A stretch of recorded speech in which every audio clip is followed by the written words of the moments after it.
Salam dostlar, hal-hazırda Parisdəyəm və gördüyünüz kimi hava çox gözəldir. Fikir verməyin o insanlara ki, deyirlər ki, Parisə qışda gəlməyin və yaxud dekabr ayında gəlməyin. Bəlkə də fevralda gəlsəz pis olardı, amma mən dekabrda gəlmişəm və bəzən yağış olur, bəli. Yağışda bura həqiqətən də başqa bir Paris olur, ona görə yağışdan qorxmayın. Əgər yağış yağırsa heç narahat olmayın, çünki içəridə də vaxt keçirməyə çox yer var burada. Muzeylər və fərqli yerlər çoxdur. Bir də belə bir ipucu vermək istəyirəm ki, sizə burada içəri yerlər çox isti olur, çöl yerlər çox soyuq olur. Yəni tərləyib soymamaq üçün altdan üstdən zamoklu nəsə geyinin.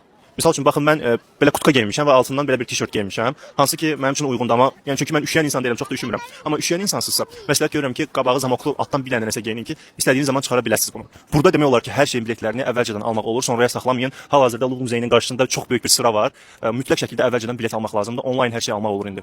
Burada taksi çox bahadır, yemək çox bahadır, nəzərə alın bunu. Əgər sırf gəzmək üçün gəlirsinizsə, yeməklərin dadına baxmaq üçün gəlmirsinizsə, otel tutanda çalışın ki, oteldə bişirmək üçün və yaxud mikrodalğa falan belə şeylər olsun. Airbnb də tuta bilərsiniz, əgər bir yerdə gəlirsinizsə bir neçə şəxslə. Getmək istədiyiniz yerləri əvvəlcədən planlamağınız çox vacibdir. Onsuz da Parisdə hər şey bir-birinə yaxındır, metro sistemi də rahatdır, amma mütləq şəkildədir ki, əvvəlcədən planlayın ki, hara getmək istəyirsiniz.